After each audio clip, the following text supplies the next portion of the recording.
वैश्विक कूटनीति का मंच बाहर से भले ही शांत और संतुलित दिखाई दे, लेकिन कई बार यही ऐसे क्षण सामने आते हैं जब शब्दों के पीछे छिपी मंशा उजागर हो जाती है और किसी देश की वास्तविक रणनीतिक हैसियत दुनिया के सामने आ जाती है। हालिया घटनाक्रम में तुर्की की एक टिप्पणी ने ठीक ऐसा ही किया। पहली नजर में यह बयान साहसिक दिखाने की कोशिश था, लेकिन कुछ ही घंटों में वह तुर्की की कूटनीतिक अपरिपक्वता और दोहरे मापदंड का प्रतीक बन गया। नमस्कार दोस्तों, आप देख रहे हैं उड़ान विद प्रदीप सिंह। आगे बढ़ने से पहले एक छोटी सी रिक्वेस्ट है, अगर आप अभी तक इस चैनल को सब्सक्राइब नहीं किया है तो बस एक सेकंड निकाल कर चैनल को सब्सक्राइब कर लीजिए। चलिए अब खबर को आगे बढ़ाते हैं। इस पूरे प्रकरण में भारत के विदेश मंत्री डॉक्टर एस जयशंकर की प्रतिक्रिया निर्णायक साबित हुई। Who condone nations that sponsor terror will find that it comes back.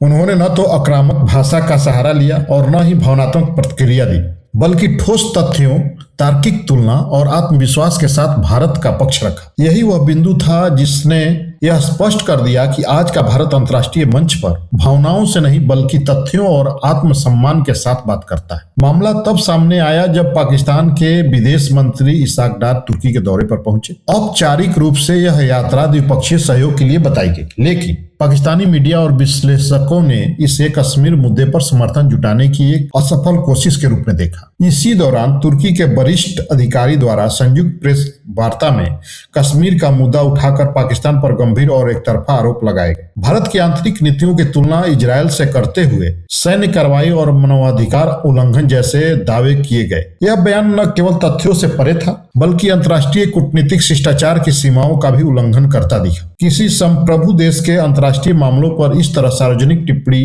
करना स्वयं तुर्की की कूटनीतिक समझ पर सवाल खड़े करता, खासकर तब जब तुर्की खुद की कश्मीरियों का कथित समर्थक दिखाने की कोशिश कर रहा था और पाकिस्तान के साथ मिलकर इस मुद्दे पर भूमिका निभाने का संकेत दे रहा था। विशेषज्ञों के अनुसार यह बयान तुर्की की घरेलू और क्षेत्रीय समस्याओं से ध्यान भटकाने का प्रयास भी था। गंभीर आर्थिक संकट, मुद्रा अवमूल्यन, आंतरिक असंतोष और सीमित क्षेत्रीय प्रभाव के बीच तुर्की का यह कदम उसे एक जिम्मेदार मध्यस्थ नहीं बल्कि एक पक्षपाती और राजनीतिक लाभ तलाशने वाले देश के रूप में प्रस्तुत करता है। भारत की प्रतिक्रिया ने पूरे घटनाक्रम की दिशा बदल दी। डॉक्टर जयशंकर ने शांत लेकिन स्पष्ट शब्दों में तुर्की के आरोपों को खारिज किया। उन्होंने यह सवाल उठाया कि जो देश आज भी हमास जैसे संगठनों को आतंकवादी कहने में हिचकता हो, वह भारत जैसे लोकतांत्रिक देश को मानवाधिकारों पर उपदेश देने की नैतिक स्थिति में कैसे हो सकता है। यह टिप्पणी सीधे तौर पर तुर्की की दोहरी नीति को उजागर करती है और उसकी विश्वसनीयता पर गंभीर प्रश्न खड़े करती है। इतना ही नहीं, जयशंकर ने तुर्की के क्षेत्रीय गतिविधियों को संदर्भ देते हुए सीरिया में सक्रिय आतंकी नेटवर्क और उस पर तुर्की के कथित अप्रत्यक्ष समर्थन की भी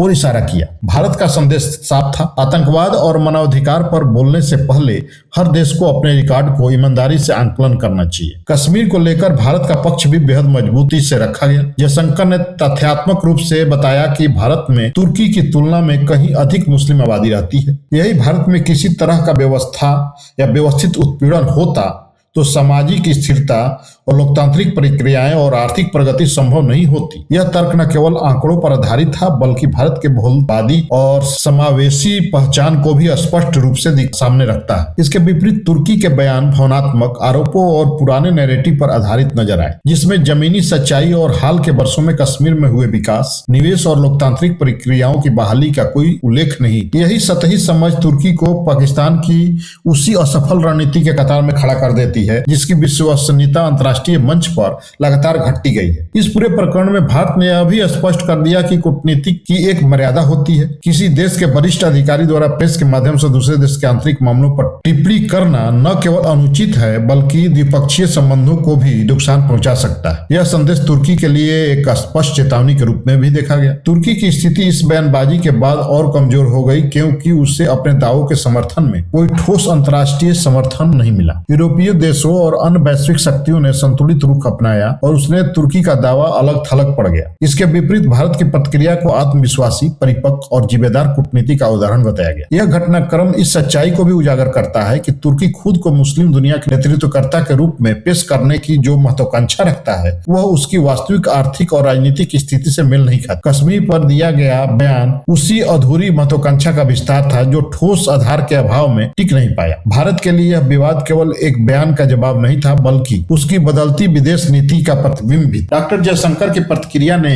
यह दिखा दिया कि भारत अब रक्षात्मक नैरेटिव में नहीं रहता। भारत अब सवाल उठाने वालों की साख पर सवाल करता है, तथ्यों के साथ बोलता है और जरूरत पड़ने पर सामने वाले की कमजोरियों को भी उजागर करता है। अंततः यह पूरा प्रकरण भारत के बढ़ते वैश्विक आत्मविश्वास और परिपक्व कूटनीतिक सोच का उदाहरण बनकर सामने आया। शांत, संतुलित लेकिन सख्त प्रतिक्रिया ने यह स्पष्ट कर दिया कि भारत अपने आंतरिक मामलों पर किसी भी तरह की बाहरी टिप्पणी को स्वीकार नहीं करेगा और यही आज के भारत की असली ताकत है। यह प्रकरण साबित करता है कि अंतर्राष्ट्रीय राजनीति में बयानबाजी से नहीं, तथ्यों और जिम्मेदारी से जीता जाता है। तुर्की पाकिस्तान की जोड़ी कमजोर साबित हुई जबकि भारत का आत्मविश्वास चमका। डॉक्टर जयशंकर ने दिखा दिया कि भारत अब कोई बहस नहीं करता, सीधे फैसला सुनाता है। उड़ान विद प्रदीप सिंह को सब्सक्राइब करें, लाइक करें, शेयर करें और बेल आइकन दबाएं। ऐसी अपडेट्स के लिए हमेशा जुड़े रहें। धन्यवाद। जय हिंद।